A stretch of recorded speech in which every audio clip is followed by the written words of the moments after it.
BNP যদি জুলাই বিপ্লবের চেতনা বাস্তবায়ন করতে ব্যর্থ হয়, আমাদের এই ইস্পাত কঠিন ঐক্য আরো দৃঢ় হতে থাকবে। এই দৃঢ় হতে হতে বিএনপির বিরুদ্ধে গণবিস্ফোরণে পরিণত হবে ইনশাআল্লাহ। জাতির সাথে তামাশা বিএনপি যদি বন্ধ না করে, তাহলে বিএনপির পরিণাম ভালো হওয়ার কোনো সম্ভাবনা নেই। আমরা ছোটকালে খেলাধুলা করতাম বিভিন্ন ধরনের। তো খেলাধুলার মধ্যে বাচ্চাদের মধ্যে একটা সাইজ থাকে যারা বেশি ছোট, যাদেরকে খেলায় নেওয়া যায় না। ফুটবল খেলতে তো একটা বয়স লাগে, অন্তত 7-8 বছর। তো 7-8 বছরের বাচ্চারা যখন খেলে, তো ওখানে 3-4 বছরের বাচ্চাও এসে সে খেলার জন্য বায়না ধরে। তখন ওই বাচ্চাদের একটা কৌশল আছে, তখন বলে যে হ্যাঁ তুমিও খেলায় আসো, তবে তুমি দুধ ভাত। এরকম একটা প্রচলন আমাদের মধ্যে ছিল। ওকে একটা সান্ত্বনার বাণী দিয়ে দেওয়া যে তুমি দুধ ভাত হিসেবে তুমি খেলার মধ্যে আসো, আর বাকি দুই পক্ষ তো খেলবে। আমারই মনে পড়তেছিল আজকে এই সময়টাই, কথাটাই, যে বিএনপি জুলাই সনদ নিয়ে যা করতেছে, বিএনপি এই গোটা জুলাই বিপ্লবটাকে, জুলাইয়ের চেতনাটাকে বাংলাদেশের রাজনীতির মেইন স্ট্রিম থেকে সরিয়ে দুধভাত বানায় রাখার একটা প্রকল্প হাতে নিয়েছে। কত বড় ধৃষ্টতা এটা!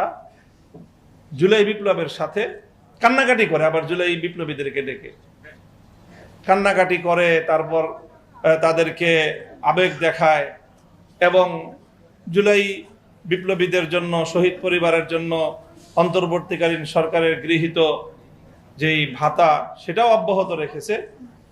কিন্তু যেই জন্য জুলাই বিপ্লবীরা জীবন দিল, সেই জুলাই চেতনা বাস্তবায়নের পক্ষে তাদের কোনো ধরনের পদক্ষেপ নাই। বরং কিভাবে জুলাই বিপ্লবের চেতনাকে বাংলাদেশ থেকে হত্যা করবে, সুপরিকল্পিতভাবে তারা সুচিন্তিতভাবে সেই ধরনের পদক্ষেপগুলো একটার পর একটা নিয়ে যাচ্ছে।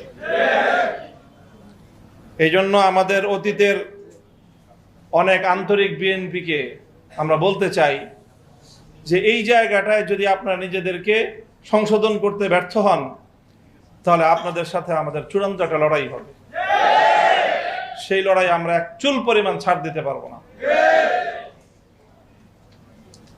জুলাইকে আজ বিভিন্ন জায়গায় অসম্মান করা হচ্ছে। এক শ্রেণীর কথা বারবার বলা হচ্ছে, মিডিয়ার এক শ্রেণীর মানুষ এবং বিশেষ করে আমাদের শিল্প সংস্কৃতি জগতের কিছু চিহ্নিত মুখ জুলাই সনদকে অপমান করে অশ্লীল বাক্যবাণে তারা জুলাইকে জর্জরিত করার চেষ্টা করছে। জুলাইয়ের গ্রাফিতির উপর অসম্মানজনক, চরম অপমানজনক আচরণ করা হচ্ছে, আর বিএনপি জুলাই যোদ্ধাদেরকে ডেকে কান্নাকাটি করে। এই সকল জাতির সাথে তামাশা বিএনপি যদি বন্ধ না করে, তাহলে বিএনপির পরিণাম ভালো হওয়ার কোনো সম্ভাবনা নেই।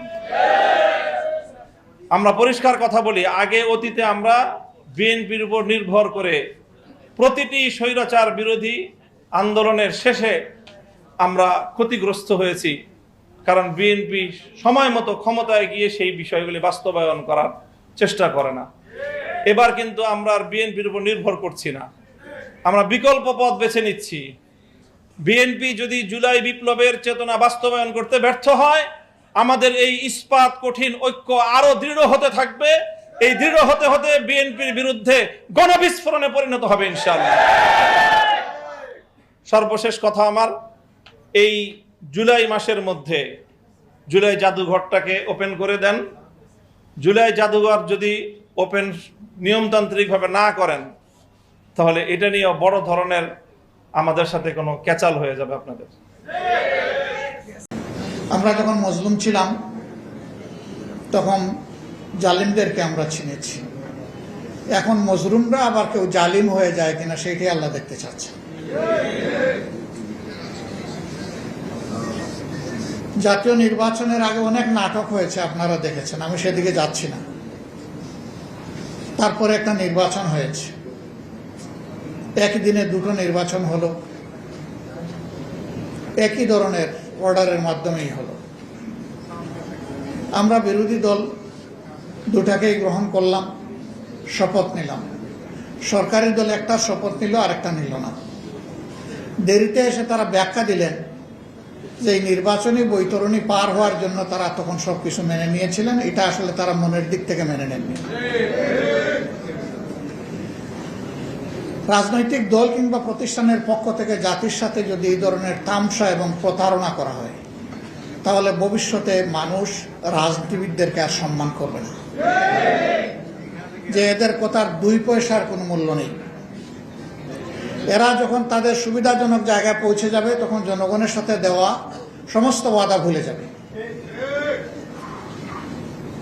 আমরা বিস্মিত হলাম, জাতীয় সংসদের মতো জায়গায় দাঁড়িয়ে প্রতারণার আত্মস্বীকৃত সাক্ষী পাওয়া গেল। লজ্জা। সামান্য হায়া শরম থাকলে এটা হওয়ার কথা ছিল না।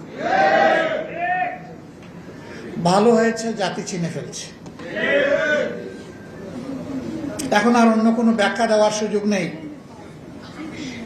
ওখানে যা বলা হয় কার্যকরীতে তা লেখা হয়ে যায়, ইতিহাসের অংশ হয়ে যায়, যদি এটা এক্সপাঞ্জ না হয়ে থাকে। যেহেতু এই বক্তব্য এক্সপাঞ্জ হয় নাই, কাজেই এই আত্মস্বীকৃতিও রেকর্ড হয়ে থাকলো। তারা এই সংসদে দাঁড়িয়ে বলেছিলেন জুলাই চার্টার একটা অন্তহীন প্রতারণার দলিল, আর এই সংসদেই দাঁড়িয়ে তারা আবার প্রমাণ করলেন তারাই জাতির সাথে অন্তহীন প্রতারণা করেছেন।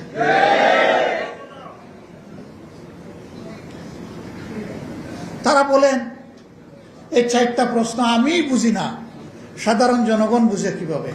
আমার প্রশ্ন হলো 4টা প্রশ্ন যদি জনগণ না বুঝে, তাইলে 31টা বুঝে কিভাবে?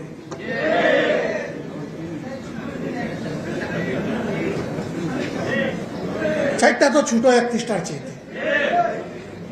তাইলে 31টা বুঝে নাই জনগণ। সুতরাং জনগণকে আপনারা মূর্খ বলছেন, মূর্খ। আমরা এখানেও নিন্দা জানাই। জনগণের বিবেচনাবোধের উপরে যারা প্রশ্ন তুলে, বুঝতে হবে তারা গণতন্ত্রে বিশ্বাস করে না। গণতন্ত্রে বিশ্বাস করলে জনগণের বিবেচনাবোধের উপর প্রশ্ন তোলার কারো কোনো অধিকার নেই। এই কাজটা তারা অবলীলায় করেছে। দুঃখ লাগে, আগেই বলেছি 17.5 বছর তারাও তো মুসলিম ছিলেন, তাদেরও তো বহু লোক নিহত হয়েছে, গুম হয়েছে, পঙ্গু হয়েছে।